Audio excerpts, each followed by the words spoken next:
बिस्मिल्लाहिर्रहमानिर्रहीम। अस्सलाम वालेकुम फ्रेंड्स, तमाम दोस्तों को रोज़गार इन्फो चैनल में खुश आमदीद।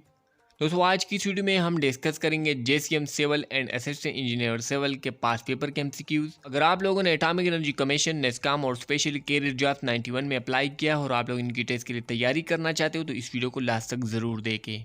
इस वीडियो में आप लोगों को मोस्ट रिपीटेड MCQs, इनके पास पेपर के MCQs और इसके रिलेटेड जो टॉपिक है इनके MCQs भी मिलेगी। इसके साथ साथ आप लोगों को इसी MCQs के PDF भी मिलेगी। PDF का लिंक तो मैंने डिस्क्रिप्शन में दे दिया है, लेकिन आप लोगों को इसी वीडियो में इसी का पासवर्ड मिलेगी, आप लोग आसानी से डाउनलोड कर सकते हो। दोस्तों वैसे आप लोग गूगल में सर्च करो या यूट्यूब में सर्च करो तो आप लोगों को एटॉमिक एनर्जी कमीशन के MCQs नहीं मिलेगी, लेकिन मैं आप लोगों के साथ जो MCQs शेयर करने वाला हूँ मैंने खुद टेस्ट दिए थे और अल्हम्दुलिल्लाह मैंने 3 दफ़ा टेस्ट दिए थे और 3 दफ़ा ही मैंने क्लियर किए थे।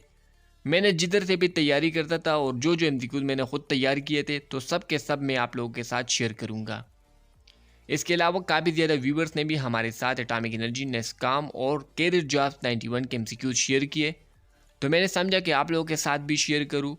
वीडियो को स्टार्ट करते हैं, लेकिन इससे पहले तमाम न्यू व्यूअर्स से मैं गुजारिश करना चाहता हूं कि अगर आप लोग हमारे चैनल पर नए हैं तो चैनल को ज़रूर सब्सक्राइब कर ले और साथ बेल आइकन ज़रूर दबाना ताकि हर आने वाली नई वीडियो आप लोगों तक पहुंचती रहे। तो चलो स्टार्ट करते हैं video. Question number 1, minimum numbers of steps in a flight of stair. कम से कम एक अप्लाई टॉप स्टेयर में कितनी स्टेप्स होनी चाहिए? 1, 2, 3 या 4? तो दोस्तों याद रखें कि कम से कम एक अप्लाई टॉप स्टेयर में 3 स्टेप्स होनी चाहिए। दोस्तों इसके रिलेटेड जो MCQs होंगे वो भी मैं आप लोगों के साथ बताऊंगा और क्वेश्चन में जो टेक्निकल टर्म्स होंगे वो भी मैं आप लोगों के साथ एक्सप्लेन करूंगा। दोस्तों यहाँ पर फ्लाइट ऑफ स्टेयर आया है। फ्लाइट ऑफ स्टेयर हमारे पास एक सीरीज ऑफ स्टेप्स होता है विदाउट ब्रेक, यानी कि फर्स्ट स्टेप से लेकर लैंडिंग तक जो हमारे पास जो स्टेप्स होते हैं इसको हम कहते हैं फ्लाइट ऑफ स्टेयर। इसके अलावा स्टेप्स कैसे कहते हैं? स्टेप्स हमारे पास कम्बिनेशन होता है राइजर एंड थ्रेड का। थ्रेड हमारे पास होता है जिस पर हम पाँव रखते हैं और राइजर हमारे पास वर्टिकल होता है। इसके बाद दोस्तों question number 2, maximum number of steps in a flight of stair 10, 12, 15, 20। So दोस्तों correct answer is option number C, यानी कि 15। ज़्यादा से ज़्यादा 15 और कम से कम 3। इसके बाद question number 3, inclined slab under the flight of stair, waist, landing, flight, soffit. Inclined slab दोस्तों हमारे पास जो फ्लाइट ऑफ स्टेयर है सीरीज ऑफ स्टेप्स है, इनके नीचे जो इंक्लाइंड स्लैब है इनका नाम है वेस्ट। सो दोस्तों correct answer is option number A. दोस्तों question number 4, horizontal platform between two flight of stair, waist, landing, flight, soffit. दोस्तों हॉरिजॉन्टल प्लेटफॉर्म हमारे पास जो फ्लाइट्स के दरमियान होता है, यानी कि एक फ्लाइट 15 स्टेप्स या 13 स्टेप्स कंप्लीट होने के बाद जिस पर हम स्टे करते हैं, इसके बाद दूसरा फ्लाइट ऑफ स्टेयर शुरू होता है, तो इसका नाम है लैंडिंग, यानी कि option number B the correct answer. Question number 5, a series of steps of stair, waist, landing, flight, soffit. Series of steps हमारे पास होता है फ्लाइट। तो दोस्तों correct answer is C. Question number 6, under surface of flight of stair, waist, landing, flight, soffit. तो यहाँ पर दोस्तों अंडर सरफेस आ गया और इससे पहले जो क्वेश्चन मैंने आप लोगों के साथ एक्सप्लेन किया वो था इंक्लाइंड सरफेस। तो दोस्तों अंडर सरफेस याद रखिए, अंडर सरफेस हमारे पास होता है सॉपिट और इंक्लाइंड हमारे पास होता है वेस्ट। तो दोस्तों correct answer is option number D. Question number 7, supporting beam under the flight of stair, waist, landing, stringer, soffit. तो दोस्तों correct answer is option number C. Question number 8, minimum width of flight of stair 75 centimetre, 85 centimetre, 100 centimetre या 120 centimetre. तो दोस्तों कम से कम जो width होता है flight का होता है 85 centimetre. Minimum width of flight of stair ये सेंटीमीटर में है। अगर आप लोगों से क्वेश्चन पूछा पिट्स में तो इसका करेक्ट आंसर है 2.5 पिट।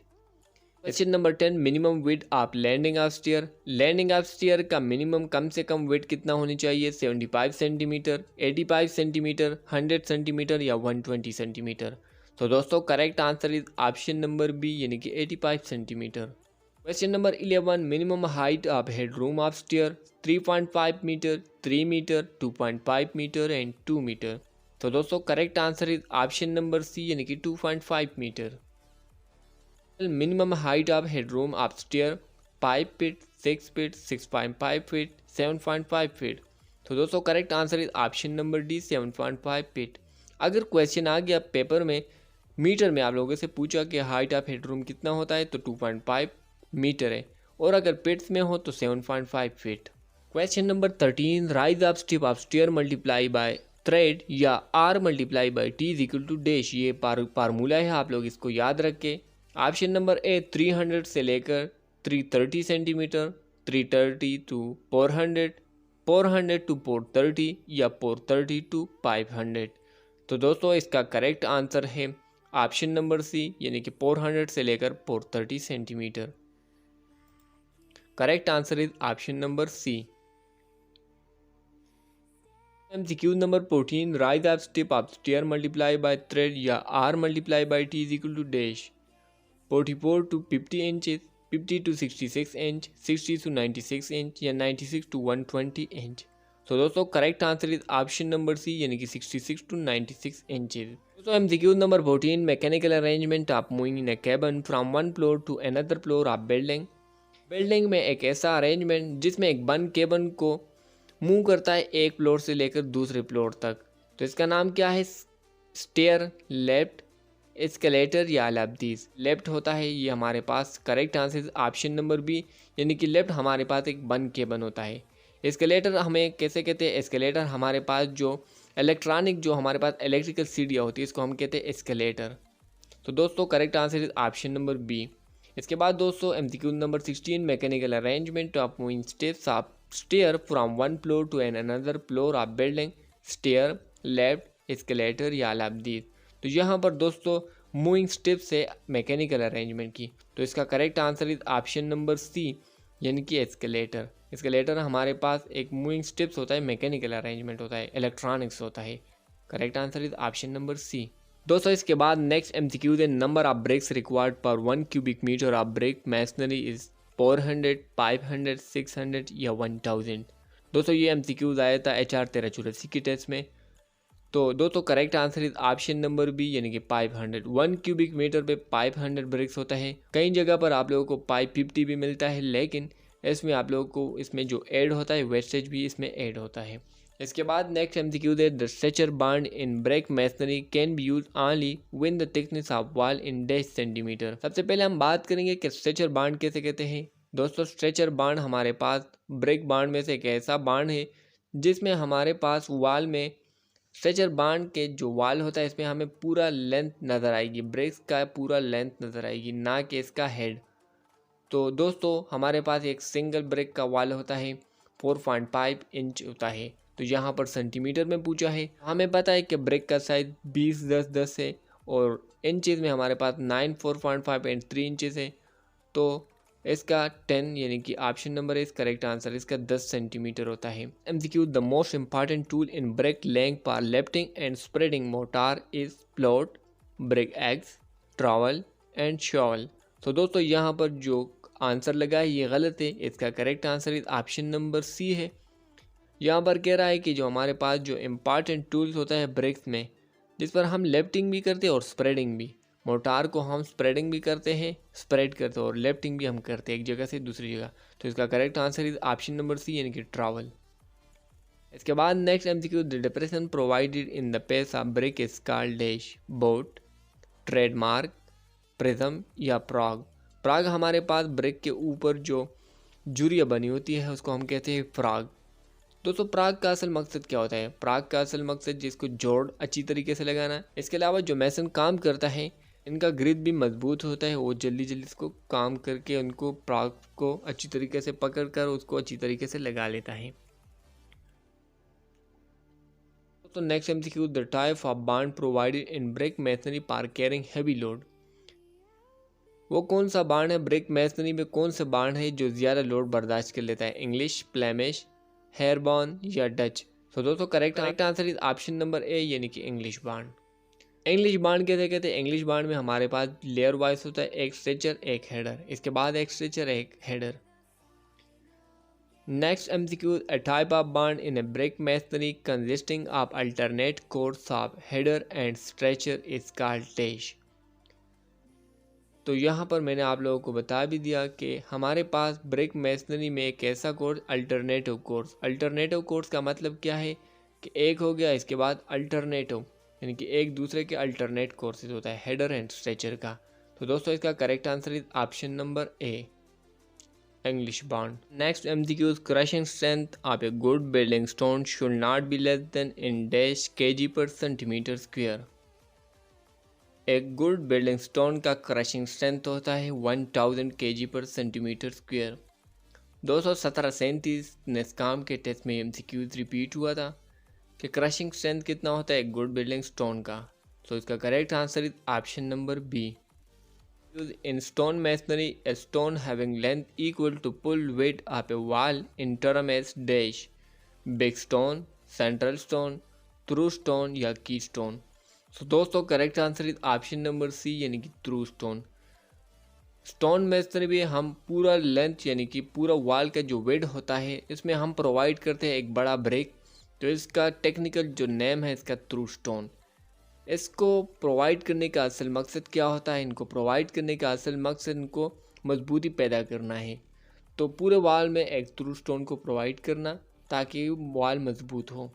इसके बाद नेक्स्ट एमसीक्यू है, next MCQ a layer of stone having grooves outside the room to prevent rain water to enter the wall is term as corbel, cornice, drip stone या rubble stone. दोस्तों अक्सर औकात आप लोगों ने देखा भी होगा कि रूम के आउटसाइड की तरफ स्टोन का एक लेयर प्रोवाइड करता है जिसमें जुरिया भी होती है। इसका असल मकसद जब बारिश होती है इनका पानी को दीवार में दाखिल होने से बचाना है, जिसका नाम है ड्रिप स्टोन्स। इसके बाद नेक्स्ट एमसीक्यूज है stone projected inside the room to support the beam is term as corbel. इसके बाद नेक्स्ट एमसीक्यूज है best bonding for stone masonry is consisting to English, Flemish, Dutch या हेयरबॉर्न। सो दोस्तों correct answer option number B यानी कि Flemish. दोस्तों next MCQ the lowest part of structure which transmit the load to the soil is known as super structure, plinth, foundation या basement. तो दोस्तों correct answer is option number C यानी कि foundation. It is also known as substructure. Foundation कैसे कहते हैं? Foundation हमारे पास स्ट्रक्चर का लोवेस्ट पार्ट होता है जो साइल पर ऊपर स्ट्रक्चर का लोड को ट्रांसफर करे, इसको कहते हैं फाउंडेशन। प्लैंथ कैसे कहते हैं? प्लैंथ लेवल हमारे पास ज़मीन के लेवल से लेकर फर्श के लेवल तक हमारे पास जो हाइट होता है इसको हम कहते हैं प्लैंथ लेवल। आमतौर पर ज़मीन से हम प्लैंथ लेवल को हम रखते हैं 5 से लेकर 15 सेंटीमीटर तक। आमतौर पर 6 इंच हम रखते हैं ताकि बारिश का पानी इमारत में दाखिल ना हो सके। सुपर स्ट्रक्चर हमारे पास अपर पार्ट होता है और बेसमेंट हमारे पास ग्राउंड लेवल से नीचे जितने भी फ्लोर्स होंगे वो हमें कहते हैं, इसको हम बेसमेंट। इसके बाद next MCQ the foundation in the building is provided to day. ये अक्सर औकात इंटरव्यू में भी ये क्वेश्चन पूछता है कि फाउंडेशन को प्रोवाइड करने का असल मेन मकसद क्या होता है। फाउंडेशन को प्रोवाइड करने का असल मेन मकसद लार्ज एरिया, ज़्यादा एरिया पर ऊपर स्ट्रक्चर का लोड को ट्रांसफ़र करना। इसके अलावा स्टेबिलिटी को इंक्रीज़ करना, यानी कि ऊपर हमारे पास एक बिल्डिंग है, इसकी स्टेबिलिटी को इंक्रीज़ करने के लिए हम कोशिश करते हैं कि इनका फाउंडेशन मजबूत आ जाए। इसके अलावा transfer load to the bearing subsoil at a uniform rate. Subsoil पर हम यूनिफॉर्म रेट से लोड को ट्रांसफ़र करता है। So correct answer is option number D यानी कि ऑल ऑफ द अबव। के बाद next MCQ the failure of foundation of a building is due to dash. Foundation को फेल होने का असल मेन रीज़न क्या होता है? सबसे पहले जो फाउंडेशन जो फेल होता है वो मॉइस्चर या पानी की वजह से फेल होता है। तो यहाँ पर withdrawal of sub soil moisture, unequal settlement of soil की वजह भी से भी हो सकता है, lateral escape of supporting material. So the correct answer is option number D यानी all of these. Next MCQ the ability of sub soil to support the load of structure without yielding is known as dash. Bearing value of soil, bearing power of soil, bearing capacity of soil, any one of these. The ability सब साइल को सलाहियत to support the load, साइल की ऐसी सलाहियत जो load को बर्दाश्त कर सके, इसको हम कहते हैं बेरिंग कैपेसिटी ऑफ साइल या बेरिंग पावर ऑफ साइल। तो दोस्तों इसको हम जो भी नाम दे दें वो ठीक है, any one of these. Next MCQ the minimum load which will cause failure of foundation is called dash of the soil. कम से कम लोड जिसकी वजह से फाउंडेशन फेल हो जाए, ultimate tensile strength, normal strength, nominal strength, ultimate bearing power या ultimate compressor strength. So दोस्तों correct answer is option number C यानी कि अल्टीमेट बेरिंग पावर। इसके बाद next MCQ the safe bearing capacity of soil is equal to dash. अब दोस्तों मैं आप लोगों को एग्जांपल देता हूं जिससे आप लोगों को safe bearing capacity ultimate bearing capacity and factor of safety clear हो जाएंगी। मिसाल के तौर पर ये ज़मीन है, आप लोगों ने इसका टेस्ट कर लिया और वो वज़न बर्दाश्त कर लेता है 20 kg तक। ठीक है, 20 kg आप लोगों ने रिकॉर्ड नोट कर ली कि 20 kg से ज़्यादा वज़न बर्दाश्त नहीं कर सकता। आप लोगों ने इसके ऊपर जो स्ट्रक्चर आप लोग इस पर डिज़ाइन कर रहे हो, आप लोग इसके ऊपर जो भी कंस्ट्रक्शन का काम कर रहे हो, इसका जो वज़न है वो है 18 kg। ठीक हो गया, आपको तो पता है 20 kg तक बर्दाश्त कर लेता है और आप लोगों ने इसके ऊपर 18 kg तक कंस्ट्रक्शन का काम किया। यूएसए में आप लोगों को एग्जांपल देता हूँ। तो अब ये इसमें जो 2 kg है या ये आप लोगों के पास है फैक्टर ऑफ सेफ्टी, और अगर आप लोगों ने इसके ऊपर 20 kg तक आप लोगों ने कंस्ट्रक्शन का काम किया तो ये हमारे पास होगी अल्टीमेट बेरिंग कैपेसिटी, और जो कम काम किया 18 kg तो ये है सेफ बेरिंग कैपेसिटी, और जो 2 है आप लोगों ने जो कम कर दी ये हमारे पास फैक्टर ऑफ सेफ्टी है। ठीक हो गया, अगर आप लोग इसको अल्टीमेट बेरिंग कैपेसिटी से आप लोग काम करेंगे तो ये हमारे पास फेल होने का खदशा होता है। इसके बाद दोस्तों next MCQ, the bearing capacity of soil can be improved by dash. Bearing capacity of soil को किस तरीके से आप इम्प्रूव कर सकते हो? Increase the depth of footing, draining the subsoil water, ramming the granule material like crush stone in the soil. तो दोस्तों correct answer is option number D, यानी ऑल ऑफ द अबव। आप लोग इसकी फाउंडेशन का जो डेप्थ है आप लोग इनको इंक्रीज करें, जिससे बेरिंग कैपेसिटी ऑफ सॉइल बढ़ जाएगी। इसके अलावा सब सॉइल में जो वाटर है आप लोग इसको ड्रेनिंग करें तो इससे भी बढ़ जाएगी। इसके अलावा granular material like crushing stone etcetera की वजह से भी बढ़ सकता है। इसके बाद दोस्तों next MCQ, the maximum bearing capacity of soil is that of hard rocks, black cotton soil, dry coarse sandy soil and fine sandy soil. तो दोस्तों correct answer is option number A, यानी कि ज़्यादा से ज़्यादा जो बेरिंग कैपेसिटी सॉइल में होता है हार्ड रॉक का। इसके बाद दोस्तों next MCQ, win the foundation is place immediately beneath the lowest part of the super structure is called dash foundation, shallow foundation. इसके बाद दोस्तों next MCQ, the depth of concrete bed placing at the bottom of wall footing should never be less than its projection beyond the wall base, so agree। इसके बाद next MCQ, when the wall are subjected to heavy load and the bearing capacity of soil is very low, then the wall is constructed reinforced concrete footing। एक wall है, इस पर काफ़ी ज़्यादा load आ रहा है और बेरिंग कैपेसिटी भी आपको मालूम है कि काफ़ी ज़्यादा कम है, तो वहाँ पर वॉल कंस्ट्रक्ट करेंगे रिइंफोर्स कंक्रीट, यानी इसमें सरिये भी इस्तेमाल करेंगे। इसके बाद दोस्तों next MCQ, the minimum depth of foundation for building on clay. Clay में कम से कम डेप्थ होता है फाउंडेशन का 0.9 से लेकर 1.6 मीटर। ये काफ़ी ज़्यादा इंपॉर्टेंट MCQs हैं। इसके बाद next MCQs, when heavy structural load from columns are required to transfer to the soil of a low bearing capacity, the most economical foundation is dash, shallow foundation, deep foundation, rod foundation या grillage foundation. So correct answer is option number D, यानी grillage foundation. तो दोस्तों shallow foundation कैसे कहते हैं और deep foundation कैसे कहते हैं, आसान अल्फाज में मैं आप लोगों को डिफाइन करना चाहता हूँ। शेलो फाउंडेशन एक ऐसा फाउंडेशन है जिसकी गहराई इसकी चौड़ाई के 2 गुना से कम हो तो है शेलो फाउंडेशन, और अगर इसकी गहराई इसकी चौड़ाई के 2 गुना से ज़्यादा हो तो है डीप फाउंडेशन। यानी कि डीप फाउंडेशन की गहराई चौड़ाई की निस्बत 2 गुना से ज़्यादा होती है, इसकी गहराई काफ़ी ज़्यादा होती है चौड़ाई की निस्बत में, यानी कि 2 गुना से ज़्यादा हो गई तो ये डीप फाउंडेशन, और अगर इसकी गहराई चौड़ाई के 2 गुना से कम हो गई तो हो गई शेलो फाउंडेशन। इसके बाद दोस्तों next MCQ, the distance between the flange of beam in steel grillage foundation should not be more than twice of the width of flange. So दोस्तों correct answer is option number A, true. Next MCQ, the grillage foundation can be treated as a deep foundation, wrong. हमारे पास deep foundation में नहीं, ये है shallow foundation का type में है। इसके बाद next MCQ, in order to protect the beam against corrosion the minimum cover of dash is kept on the outer side of the external beam as well as above the upper flange of the top tier 100 millimetre. So दोस्तों correct answer is option number B. दोस्तों next MCQ steel related है।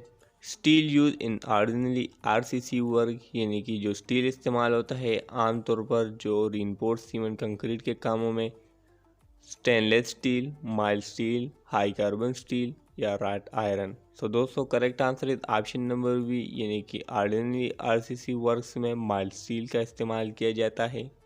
इसके बाद दोस्तों next MCQ है coefficient of thermal expansion of concrete and steel is nearly same. जो coefficient होता है थर्मल एक्सपेंशन कंक्रीट और स्टील का, जब ये स्टील इस्तेमाल किया जाता है कंक्रीट में तो इसकी कोएफिशिएंट सेम हो जाता है, नियरली सेम। इसके बाद नेक्स्ट MCQ है strength of 40 grade steel in PSI is 40,000 PSI strength. 240 grade steel का PSI स्ट्रेंथ होता है 40,000 PSI। इसके बाद इसी तरह नेक्स्ट MCQs है strength of 60 grade steel in PSI is 60,000 PSI strength. दोस्तों ये काफ़ी ज़्यादा इंपॉर्टेंट MCQs है, अक्सर औकात इंटरव्यू में भी पूछते हैं कि 60 ग्रेड स्टील का स्ट्रेंथ कितनी होती है, तो 60,000 PSI स्ट्रेंथ इसकी स्ट्रेंथ होती है। इसके बाद next MCQ steel use in pre stressing RCC work is mild steel, wrought iron, stainless steel and high carbon steel. तो दोस्तों प्री स्ट्रेसिंग RCC वर्क में जो स्टील इस्तेमाल किया जाता है वो होता है हाई कार्बन स्टील का। हाई कार्बन स्टील में काफ़ी ज़्यादा कार्बन की मकदार होती है, काफ़ी ज़्यादा सख्त होती है, वो प्री स्ट्रेसिंग RCC वर्क में इस्तेमाल किया जाता है। इसके बाद next MCQ amount of carbon present in mild steel is 0.05 से लेकर 0.3। सो correct answer is option number A, यानी कि माइल्ड स्टील में कार्बन की मकदार 0.3% तक हो सकती है। A property of mild steel is brittleness, toughness, ductility या हार्डनेस। सो दोस्तों correct answer is option number C, यानी कि डक्टिलिटी। इसके बाद दोस्तों जो नेक्स्ट MCQ है hook taken extra length of steel bar as dash. दोस्तों ये MCQ 1384 के शिफ्ट नंबर 2 में आया था 1 फरवरी 2021 में, कि एक्स्ट्रा लेंथ जो स्टील बार का इस्तेमाल किया जाता है हुक के लिए तो वो 4D, 6D, 9D या 12D होता है। सो दोस्तों correct answer is option number C, यानी कि 9D। तो दोस्तों नेक्स्ट MCQ है hook is not provided in case of such steel bar as mild steel, plain bar. इसके बाद दोस्तों यहाँ पर तो ऑप्शन गिवन नहीं है, लेकिन इसका करेक्ट जो आंसर है वो है डीपाम स्टील बार। डीपाम स्टील बार में जुरिया होती है जिसमें हुक प्रोवाइड करने की कोई ज़रूरत नहीं होती, क्योंकि उसमें जुरिया होती है।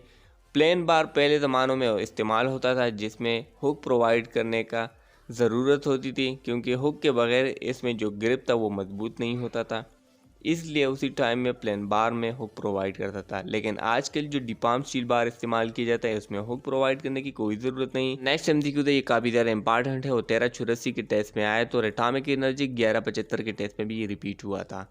The vertical member of the frame of door are called head, post, tiles या सिल। वर्टिकल जो मेंबर होता है डोर के फ्रेम का तो होता है पोस्ट। इसके अलावा दोस्तों यहाँ पर आप लोग देख सकते हो कि हेड, स्टाइल्स और सेल्स भी हैं। तो स्टाइल्स दोस्तों हमारे पास जो वर्टिकल मेंबर होता है शटर का, डोर्स में जो शटर लगे होते हैं इनके जो वर्टिकल मेंबर होता है इसको स्टाइल कहते हैं। इसके अलावा जो फ्रेम का जो हेड होता है हमारे पास, जो इसका फ्रेम के जो ऊपर वाला होता है जो हॉरिजॉन्टल मेंबर होता है उसको हम कह सकते हैं हेड, और इसके जो नीचे होता है उसको हम कहते हैं सेल। सेल याद रख के सेल को हम डोर में प्रोवाइड नहीं करते, क्योंकि डोर के नीचे कोई चीज़ नहीं होती। अलबत्ता हाँ पुराने ज़मानों में होते थे, लेकिन आजकल में सेल को प्रोवाइड नहीं। सेल सिर्फ और सिर्फ विंडो में प्रोवाइड करते हैं जिसके आपर भी होता है और नीचे भी होता है, तो नीचे को हम सेल कहते हैं हॉरिजॉन्टल मेंबर, और आपर का जो हॉरिजॉन्टल मेंबर होता है इसको हम हेड कह सकते हैं, और इसके साइडों पर जो होते हैं वो होता है पोस्ट। इसके बाद next MCQ upper horizontal member of the frame of door is called head. ये जो horizontal member of frame of door का मैंने बता दिया कि इसको हेड कहते हैं। इसके बाद जो bottom horizontal member of frame of door is called sill, तो ये भी मैंने आप लोगों को बता दिया कि ये होता है सेल, लेकिन सेल आमतौर पर दरवाजे में नहीं होता। इसके हॉरिजॉन्टल बॉटम मेंबर होता है वो आमतौर पर नहीं होता, वैसे पुराने ज़मानों में होता था। इसके बाद the vertical outer member of the shutter of door is called style. ये जो मैंने ये भी बता दिया आप लोगों को कि ये स्टाइल्स होता है शटर के वर्टिकल जो मेंबर होता है।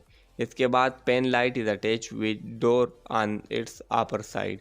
तो रूफ में वॉल या डोर या ऑल ऑफ दिस, तो पेन लाइट को अटैच करते हैं डोर के साथ अपर पार्ट में, यानी कि अपर साइड में। तो करेक्ट आंसर है ऑप्शन नंबर सी।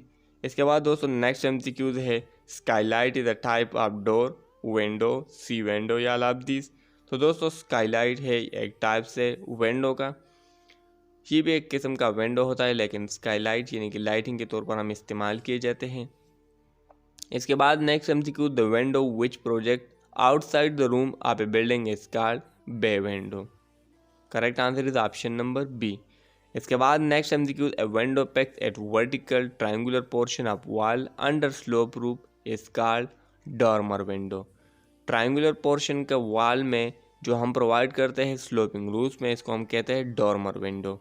इसके बाद दोस्तों ये जो नेक्स्ट एमसीक्यूज है ये 1737 के टेस्ट में आया था। A window fixed at flat roof is called lantern window. Lantern window हमारे पास प्लेट रूफ में होती है, जो आम मैदानी इलाकों में जो रूफ्स होते हैं इसको हम जो छत में प्रोवाइड करते हैं इसको हम कहते हैं लैटरन विंडो।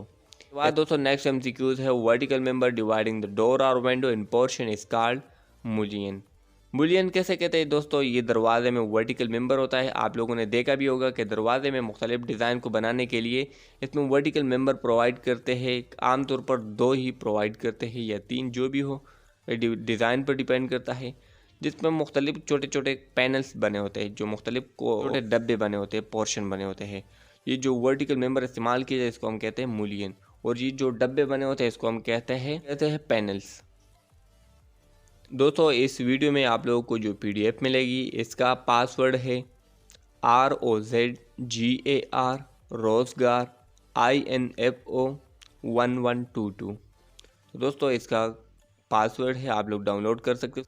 तो दोस्तों नेक्स्ट एमसीक्यूज है, cement use for concrete structure under sea water. ये एमसीक्यूज आया था तो मैंने समझा कि पूरे के पूरे जिसके रिलेटेड जो एमसीक्यूज वो भी आप लोगों के साथ शेयर करूँ।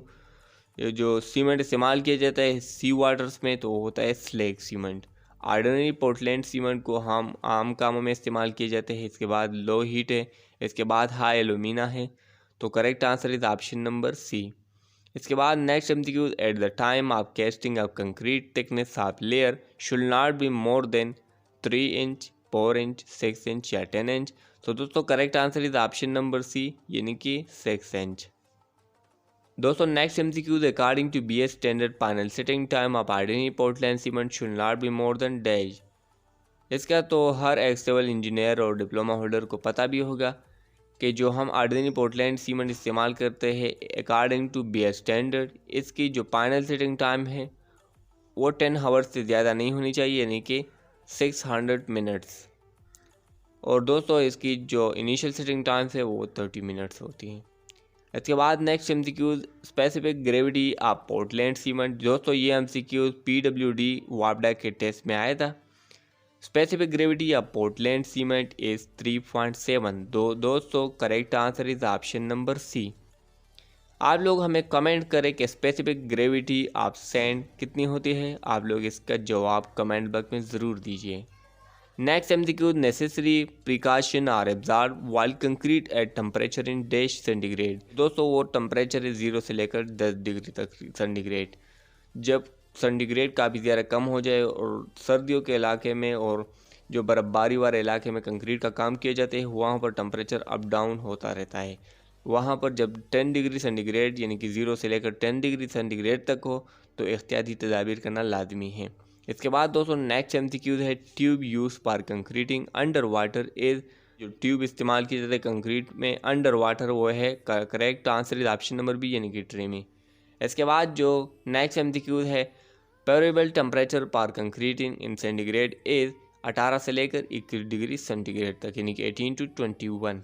इसके बाद दोस्तों नेक्स्ट एमसीक्यूज है, setting rate of cement become very slow and work should be stopped at a temperature less than 10 degree centigrade.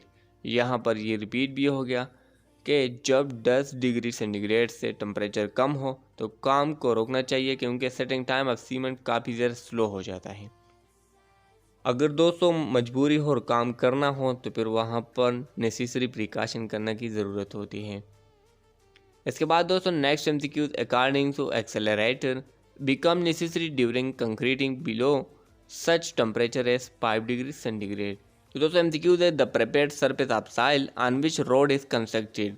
Road को कंस्ट्रक्ट करने के लिए जो प्रिपेयर्ड सरफेस है इसका नाम क्या है, सबग्रेड, सब बेस या टॉपिंग। तो दोस्तों सबसे पहले हम जो रोड कंस्ट्रक्ट किए जाते हैं सबसे पहले हम इसको ज़मीन को हमवार किए जाते हैं और प्रिपेयर किए जाते हैं ताकि इसके ऊपर हम रोड बनाए, तो होता है सबग्रेड। सब ग्रेड आमतौर पर ज़मीन होता है और अगर सब ग्रेड कमज़ोर हो तो वहाँ पर हम सब बेस प्रोवाइड करते हैं। इसके बाद बेस है एंड टॉपिंग है।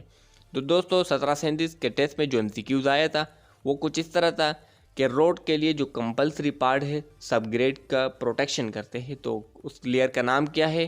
तो ऑप्शन थे सब ग्रेड, सब बेस, बेस एंड टॉपिंग। तो दोस्तों इसका जो करेक्ट आंसर था वो था बेस। तो दोस्तों base is compulsory part of road. So that's the next MCQ. The finished surface of road on which traffic moves. Subgrade, subbase, base and topping. So दोस्तों correct answer is option number D यानी कि topping. So दोस्तों next MCQ the ideal soil for road making having the ratio between clay and sand 20:80, 30:70, 35:65 and 40:60। तो दोस्तों correct answer is option number C और ये काफ़ी important MCQ है। 35:65, 35 clay and 65 sand। इसके बाद next MCQ road constructed in city area is called urban city. इसके बाद next MCQ road constructed in open area is called country road. इसके बाद next MCQ cross slope provided in metal width of road, gradient, camber, cross slope या country slope. तो दोस्तों correct answer is option number B यानी camber. Camber को हम provide करते हैं विड वाइज, लॉन्गिट्यूडनल वाइज जो हम प्रोवाइड करते हैं वो होता है ग्रेडियंट। सो दोस्तों यहाँ पर ये गिवन भी है longitudinal slope on the road surface is called gradient. इसके बाद नेक्स्ट MCQ है total width of road between boundary pillars, metal width, formation width, carriage width या लैंड विड्थ। सो दोस्तों correct answer is option number D यानी कि land width. So दोस्तों next MCQ width of road between bricks on edges. तो दोस्तों correct answer is option number है metal width. अब दोस्तों मैं आप लोगों के साथ जो MCQ शेयर करने वाला हूँ ये हर एक टेस्ट में इनमें से 2 या 1 MCQ ज़रूर आएगी। आप लोग बेशक इस पर रट्टा लगाए या आप लोग को जिस तरह भी याद करना हो आप लोग इसको याद रखें, क्योंकि इसमें जो वैल्यूअल क्वेश्चन है इसमें वैल्यू है। आप लोग इस पर रट्टा लगा कर आप लोगों से हमेशा के जिधर भी आप लोग टेस्ट देते हो, PWD के टेस्ट हो गया या एटॉमिक एनर्जी, नेस्कॉम, जो भी टेस्ट हो तो इनमें से 1 MCQ ज़रूर आएगी इंशाल्लाह। तो आप लिंक पर रट्टा लगाए, आप लोग इसको याद रखें। तो दोस्तों MCQ है compression is produced in tension zone of RCC structure prior to external load in such design due to precast, prestressing, limit state या वर्किंग स्ट्रेस। तो दोस्तों correct answer is option number B यानी कि prestressing. MCQ steel is stretching before casting of concrete. Concrete डालने से पहले से इसमें स्ट्रेचिंग को स्टील में पैदा किए जाते हैं। सो इसका नाम है क्या है? प्री टेंशिंग। इसके बाद नेक्स्ट MCQs है steel is stretching after casting of concrete. After is post tensioning and पहले से जो बिफोर कास्टिंग ऑफ कंक्रीट है वो है प्री टेंशनिंग। इसके बाद नेक्स्ट MCQs है काफ़ी इंपॉर्टेंट MCQs है 1384 और स्पेशली कैरियर जॉब्स 91 के टेस्ट में। कैरियर जॉब्स 91 के 2020 में जो MCQs आए थे वो इन दोनों में से MCQs थे। जो इससे पहले 19 में जो क्वेश्चन आया था वो था minimum strength of concrete use in pre stressing, और जो 2020 में आया था वो था minimum strength of steel use in pre stressing. ठीक है, तो यहाँ पर जो MCQs है minimum strength of concrete use in prestressing is correct answer is option number D यानी कि 6000 PSI स्ट्रेंथ। जो कंक्रीट इस्तेमाल किए जाते हैं प्री स्ट्रेसिंग में इसकी कम से कम जो स्ट्रेंथ होती है होता है 6000 PSI स्ट्रेंथ। इसके बाद जो आमतौर पर जो कंक्रीट इस्तेमाल किए जाते हैं इसका जो स्ट्रेंथ होती है वो होता है 3000 PSI स्ट्रेंथ। इसके बाद minimum strength of steel use in prestressing is जो स्टील इस्तेमाल किए जाते हैं इनकी स्ट्रेंथ होती है 80,000 PSI स्ट्रेंथ। आमतौर पर जो स्टील इस्तेमाल किया जाता है वो 60 ग्रेड का होता है तो 60,000 PSI स्ट्रेंथ होती है, लेकिन इसमें जो स्टील इस्तेमाल किया जाता है हाई कार्बन स्टील है उसकी स्ट्रेंथ होती है 80,000 PSI स्ट्रेंथ। इसके बाद जो नेक्स्ट MCQs है minimum strength of concrete use in prestressing in kg पर सेंटीमीटर स्क्वायर। kg में जो है वो है पोर 20 यानी कि कंक्रीट का पोर 20 है। साई में हो तो 6000 PSI स्ट्रेंथ और अगर kg पर सेंटीमीटर स्क्वायर में हो तो पोर 20 kg पर सेंटीमीटर स्क्वायर। अगर आप लोगों को कैलकुलेटर अलाउड हो तो वहाँ पर आप लोग कन्वर्ट भी कर सकते हो, लेकिन अक्सर औकात कैलकुलेटर अलाउड नहीं होते। नेस्कॉम के टेस्ट में वैसे होते हैं लेकिन एटॉमिक एनर्जी के टेस्ट में कैलकुलेटर अलाउड नहीं होता। इसके बाद नेक्स्ट MCQs है minimum strength of steel use in prestressing in kg पर सेंटीमीटर स्क्वायर। PSI में तो 80,000 PSI स्ट्रेंथ है और kg पर सेंटीमीटर में 5600 यानी कि 5600 kg पर सेंटीमीटर स्क्वायर। इसके बाद नेक्स्ट एमसीक्यूज है maximum value of slump of concrete use in pre stressing. Pre stressing में जो स्लम्प इस्तेमाल किया जाता है इसकी जो ज़्यादा से ज़्यादा वैल्यू 250 होनी चाहिए। इसके बाद maximum value of slump of steel use in prestressing in 10 centimetre. So correct answer is option number B. इसके बाद नेक्स्ट एमसीक्यूज है system of prestressing is, correct answer is option number D यानी कि प्राइसिस्टेंट। के बाद दोस्तों next MCQs है entrance of water in various building part is called. जो मुख्तलिफ बिल्डिंग के मुख्तलिफ पार्ट्स में जो वाटर अंदर दाखिल होता है मुख्तलिफ शक्ल्स में, तो इसको हम कहते हैं डैम्पनेस यानी कि नमी। Correct answer is option number C. इसके बाद नेक्स्ट एमसीक्यूज है protection the building against dampness is called waterproof, यानी कि इसको हम क्या कहते हैं, इसको हम वाटर प्रूफिंग कहते हैं, option number A. Next MCQs है method of damp proofing. Damp proofing के लिए हम क्या क्या कर सकते हैं, डीपीसी कम कर सकते हैं। इसके अलावा सरफेस ट्रीटमेंट, स्पेशल डिवाइसेस हम इस्तेमाल किया जाता है यानी कि केमिकल एटसेट्रा, और इसके अलावा ऑप्शन नंबर डी यानी कि ऑल ऑफ दिस। तो दोस्तों correct answer is option number D all of this. इसके बाद दोस्तों नेक्स्ट एमसीक्यू है ratio of concrete use in DPC. DPC जो हम करते हैं कंक्रीट के, तो इसकी रेशियो कितनी होनी चाहिए, तो correct answer is option number ए। काफ़ी ज़्यादा इंपॉर्टेंट एमसीक्यू है, अक्सर औकात ये इंटरव्यू में पूछते हैं कि हम डीपीसी इस्तेमाल की जाते हैं, इसकी मोटाई कितनी होनी चाहिए और इसके अलावा इसकी जो रेशो है वो कितनी होनी चाहिए। तो दोस्तों इसकी जो रेशो होता है 1:4 का। इसके बाद जो thickness of horizontal DPC layer, horizontal जो हम डीपीसी करते हैं इसकी थिकनेस होता है 3 से लेकर 5 सेंटीमीटर तक, आमतौर पर 4 सेंटीमीटर का होता है। इसके बाद थिकनेस ऑफ वर्टिकल डीपीसी जो हम करते हैं, वर्टिकल साइड पर जो हम डीपीसी करते हैं, तो इसकी जो थिकनेस है वो है 1.5 to 2 इंचेस। ये इंचेस में है 1.5 से लेकर 2 इंचेस तक। इसके अलावा जो एमसीक्यूज है on external wall of building, this DPC is provided in case of low level of NSL. तो दोस्तों इनका करेक्ट आंसर आप लोग हमें दे दें कि इनका करेक्ट आंसर क्या है। इसके बाद दोस्तों next MCQs weight of chemical in respect of cement, weight use water per waterproofing. तो दोस्तों correct answer is option number D यानी कि 20%। Termite enters in the building through opening, cracks in floor, services, all of these. तो दोस्तों correct answer is option number D all of these. तो दोस्तों यहाँ पर मैं अपनी वीडियो का अख्तिताम करता हूँ। इसके बाद मैं आप लोगों के साथ इनका नेक्स्ट पार्ट 2 भी शेयर करूँगा। इसमें मैं आप लोगों के साथ बिल्डिंग के फाउंडेशन से लेकर ऊपर पैरापेट तक हम इसके साथ पूरे के पूरे एमसीक्यूज शेयर करूँगा। अगर आप लोगों को नोट्स चाहिए जो डिफिनीशन वाइज, तो वो मैं भी आप लोगों के साथ शेयर करूँगा, इंटरव्यू के लिए तैयारी करना हो तो अब मैं आप लोगों के साथ शेयर करूँगा। अगर आप लोगों ने इस वीडियो पर 20 लाइक्स कंप्लीट किया है तो नेक्स्ट पार्ट में आप लोगों के साथ शेयर करूँगा, और उम्मीद है ये वीडियो आप लोगों के लिए हेल्पफुल होगी। तो यहाँ से मैं आप लोगों से मांगता हूँ इजाज़त, मिलेंगे नेक्स्ट वीडियो में, तब तक के लिए अल्लाह हाफिज़।